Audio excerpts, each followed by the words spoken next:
Hello everybody, welcome back to Planet X News, March 10th, 2019. And yes, ladies and gentlemen, it has occurred again in Alberta, Canada, in the community of Red Deer. You all know that last week, a magnitude 4.6 earthquake rocked this region, and there was a pretty decent power outage. 4,600 people were without power.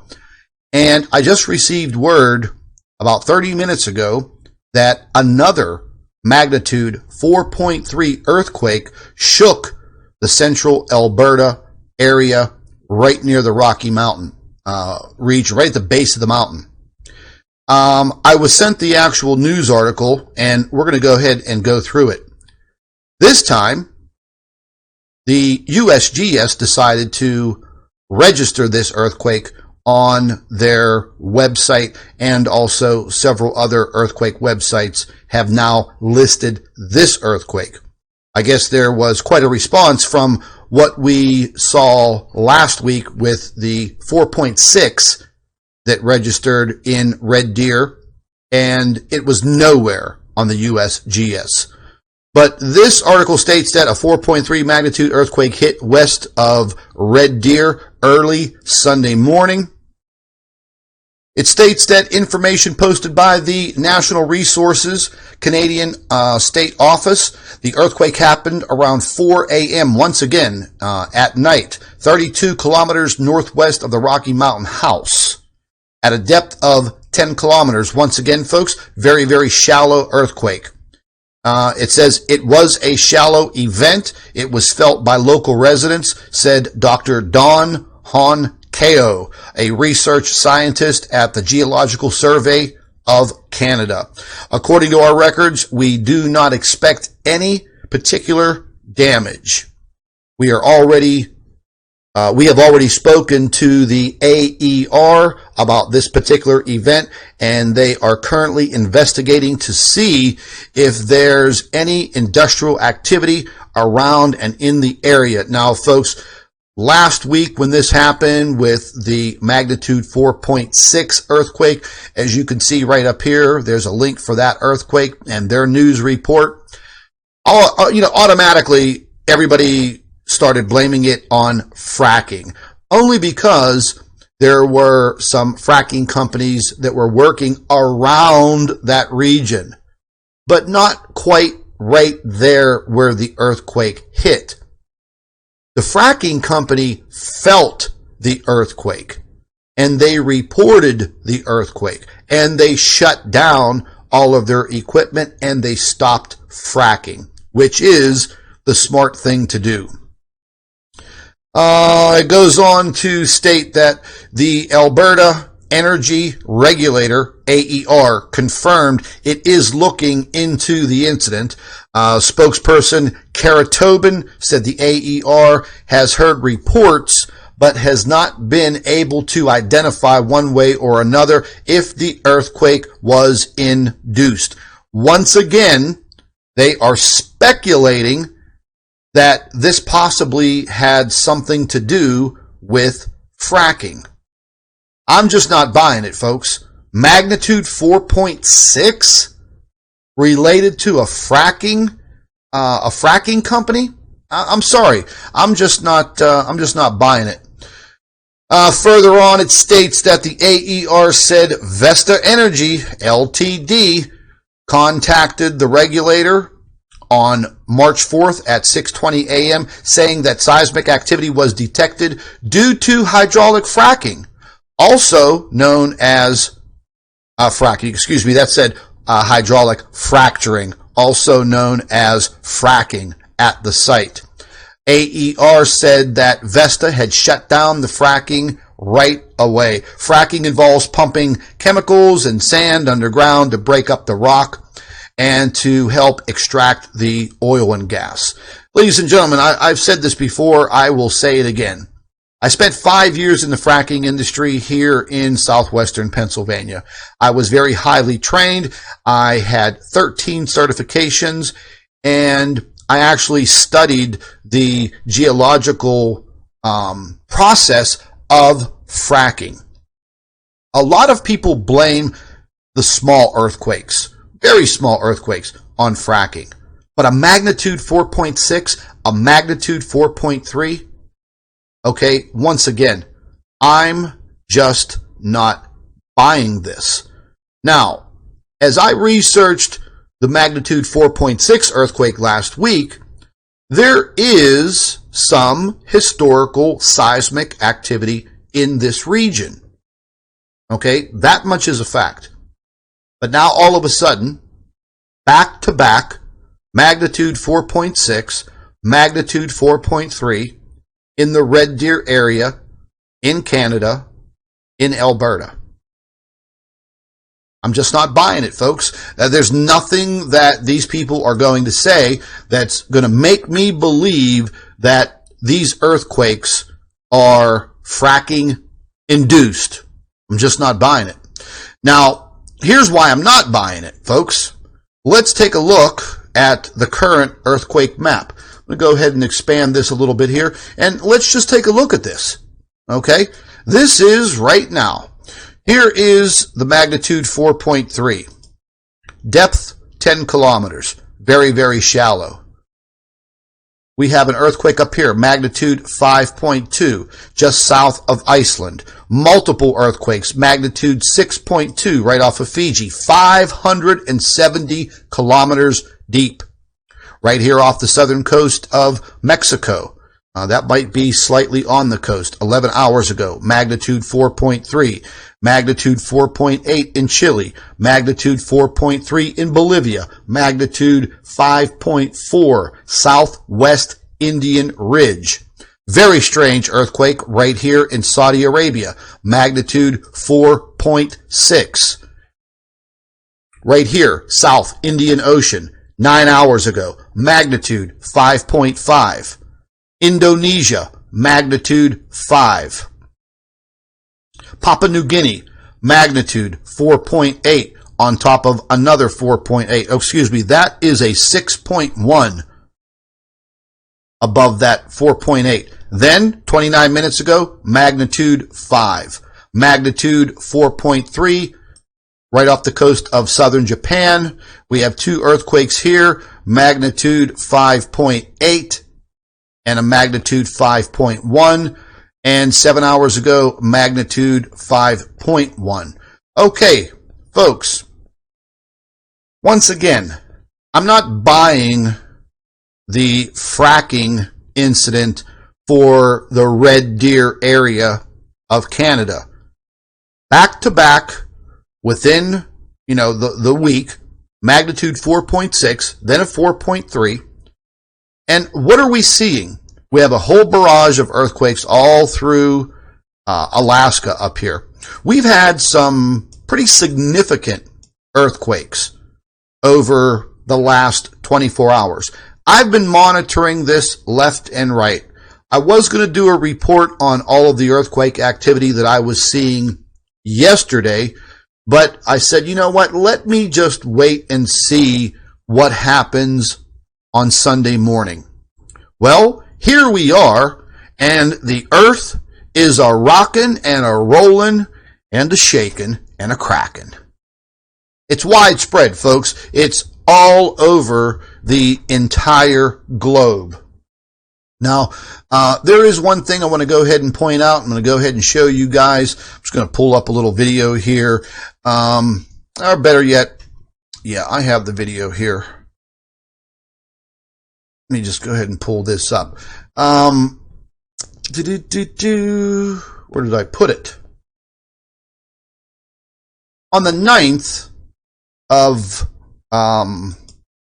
March, we had a small CME, and you'll see it right here around this region. Okay, it wasn't really anything to write home about. It was Earth-facing, but that activity on the sun is not going to be impacting the Earth till about the 14th of March. Okay, so that wouldn't have anything to do with the earthquake activity on our planet right now. It does seem like the sun is kind of picking up a little bit in in activity. I've been noticing it. Little flares, some filament releases and things of that nature. But folks, remember what I've said before. The sun is going into its solar minimum. And whenever that happens, the sun is already losing energy due to its interaction with Planet X. And we've discussed that many, many times.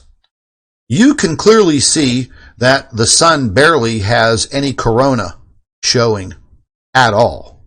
Now, I'm going to go ahead and move to this other video that I did, and I'm going to touch on a little bit of weather also. Just let me go ahead and move over here to this other video. Let me take a sip of my coffee. I'm not even supposed to be drinking coffee, but too bad. Let's take a look at this.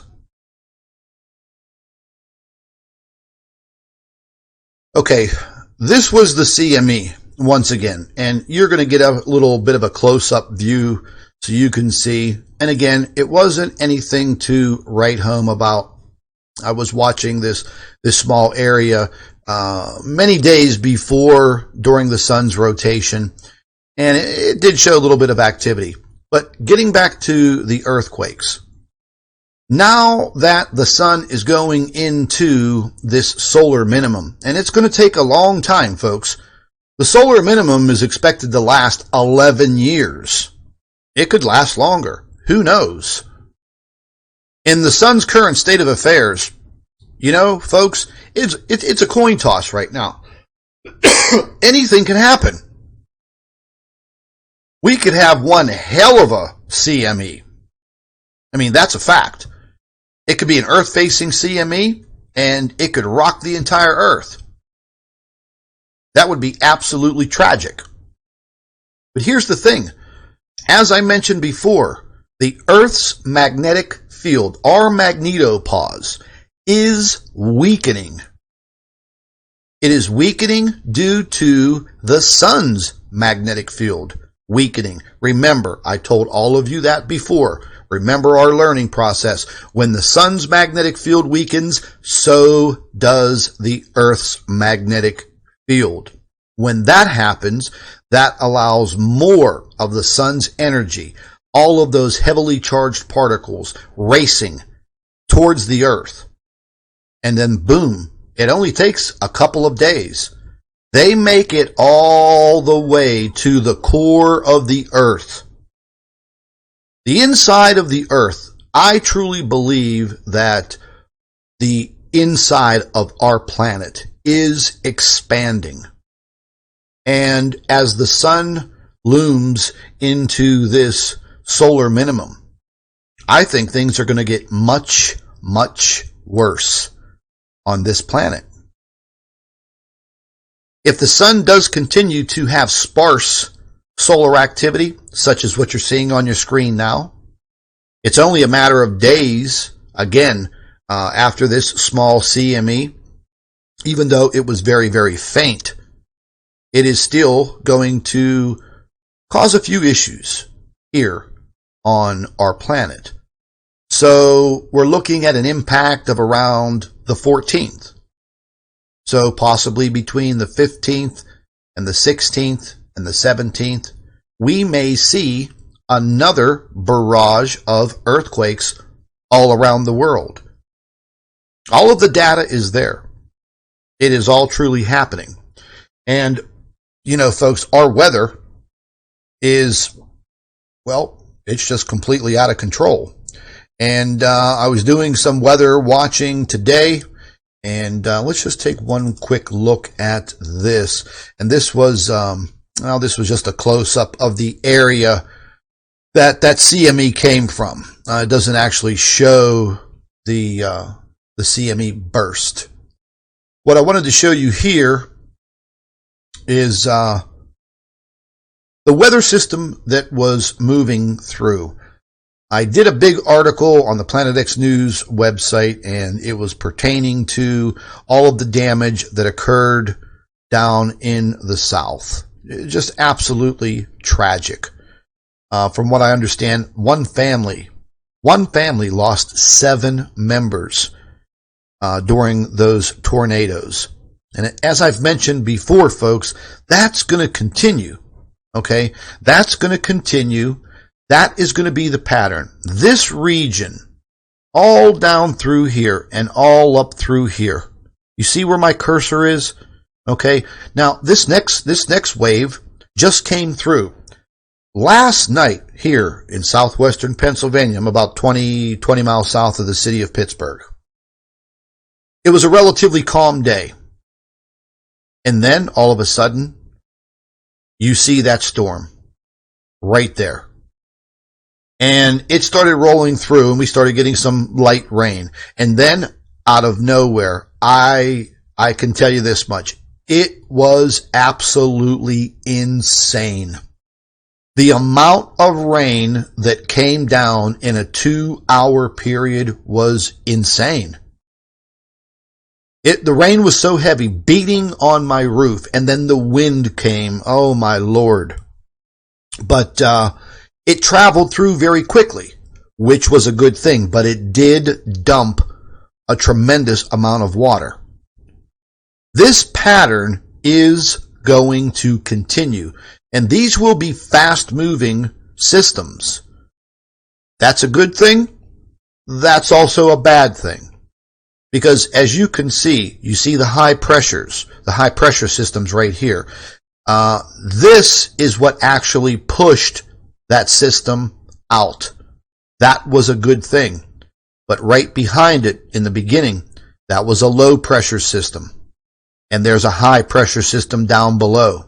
When these two combined and they clash, and they're going to be clashing all along this region. This is the new track for these tornadoes. These tornadoes are going to spawn very rapidly, and you're not just going to have one tornado. Okay? You're going to have 1, 2, 3, 4, 5, 10, 20 tornadoes spawning all at one time or at different times, doing a lot of damage, a lot of loss of life, okay? Especially if they come rolling through at nighttime when people are definitely off guard. Something else that is occurring that I'm starting to get pretty worried about, and we'll just take a look. This is just another view of that system that just rolled through.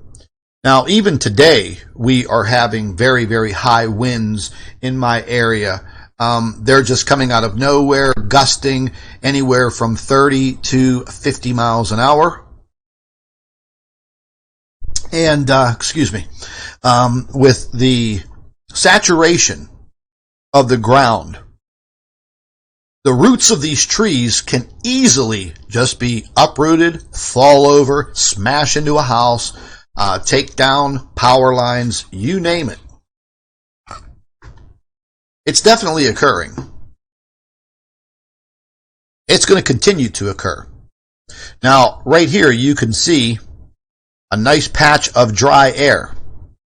And today, it's sunny outside. However, that wind is howling from time to time.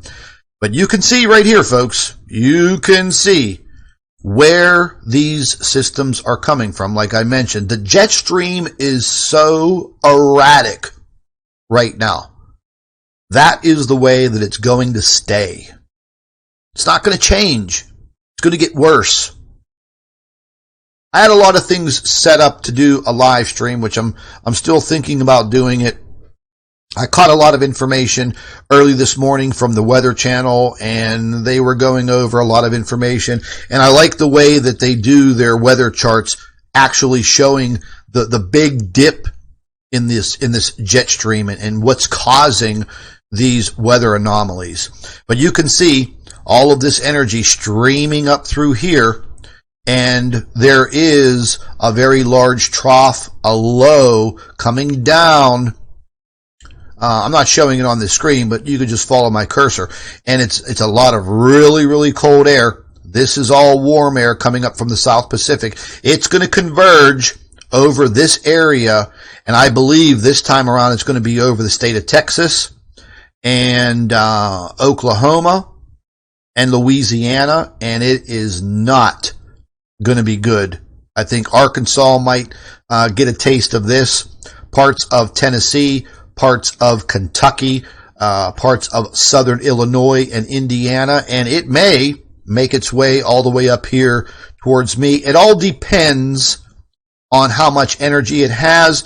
It may push east very, very rapidly, getting into Alabama, getting into Georgia, and parts of the Carolinas. But, you know, folks, once again, we'll see. You know, at this point, it's kind of like a crapshoot.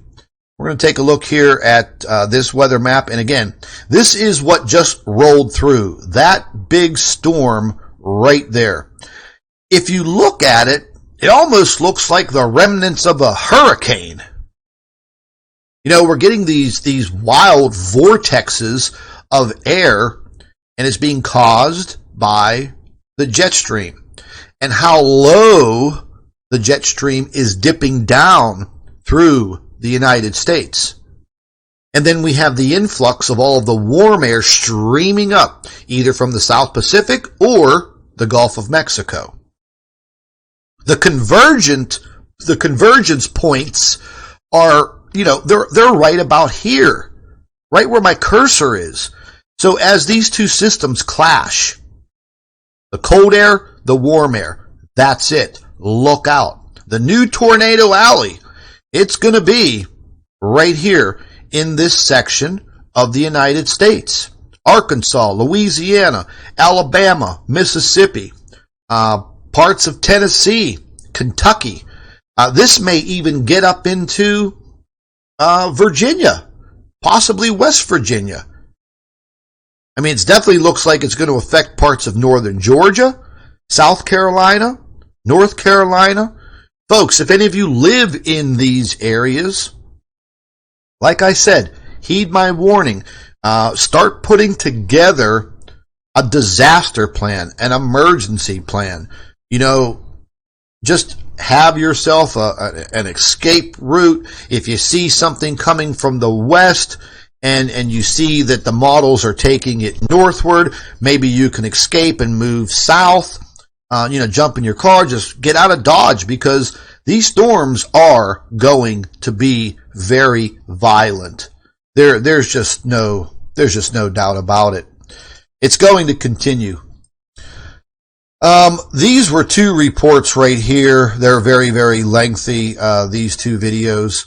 I was actually going to put this together and do a live stream and show all of you what was occurring.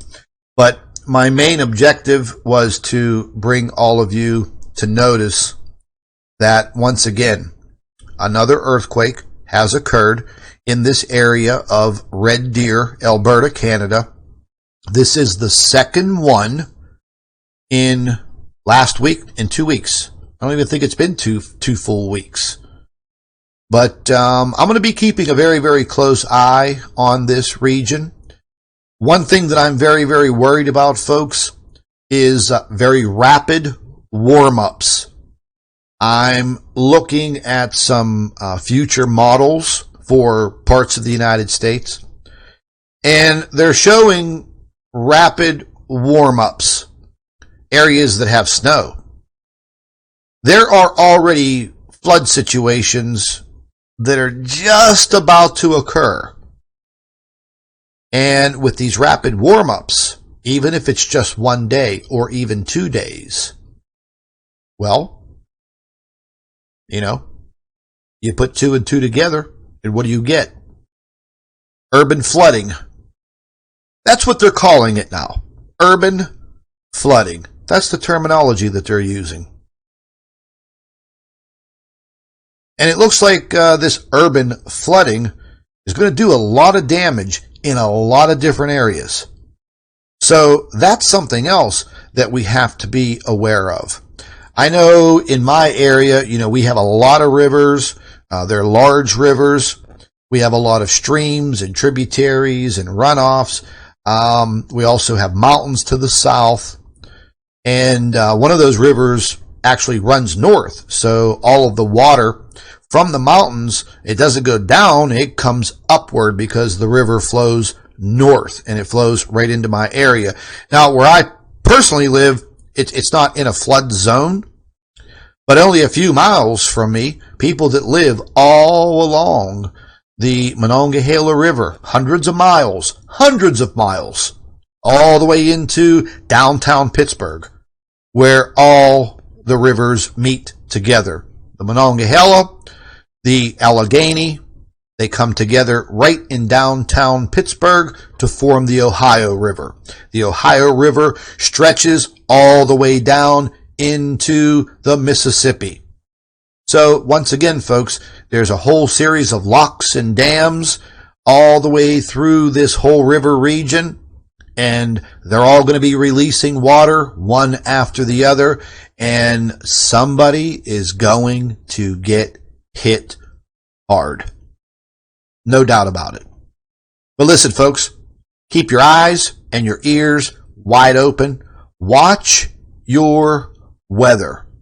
I'm going to try to, continue to do more weather watching and more weather reporting. And once again, we already know what the real problem is. I don't care what anybody else says. I've been researching a lot of this for many, many, many years. I talked about it in 2016, 17, 18. Here we are, 2019, and the Earth is feeling the real effects. The real Planet X effects. What else can you blame it on, folks? What, all of a sudden, climate change just was born? No. Absolutely not. There's another big problem that we have, and I'll get into later on, and I will do a live stream in a little while, and we'll talk more about this. But I believe that we're going to undergo some very, very rapid ice melt in the North Pole. It's coming. Remember, there's already been a massive amount of ice loss in the North Pole. Old ice. The new ice is thin. It melts much more rapidly. And as we move into the spring and then the summer, I think that we are going to see global catastrophes. Global, worldwide. I also think that the heat wave that has hit Australia during their summertime period in the southern hemisphere, I think they're going to get a dose of heavy rain this upcoming summer in the northern hemisphere, and it will be their winter the northern hemisphere. It will be their winter in the southern hemisphere. Things are going to get really, really dicey for them. There's a very high possibility that they can be looking down the double barrel, at some very serious situations between a lot of flooding, a lot of downpours of rain, and the high potential for cyclones, typhoons. It's not looking good. The same applies for the region of New Zealand and some of the island nations in that area. So I think we're going to have a very, very active spring. I really don't know what we're going to be getting into with the hurricane season. I mean, that is just totally, totally up in the air at this point. Let's just pray that the hurricane season is mild and there is no damage or loss of life.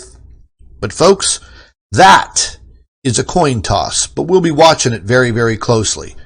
And I will do a live stream later on, and we are going to talk about some more of these weather anomalies, and I'm going to show you some of the data that I collected this morning, and I think a lot of you should be paying very, very close attention to it, especially if you live in that region that I pointed out, in those states in the South, from Texas leading all the way up to Virginia, that whole entire valley region. So stay tuned, folks.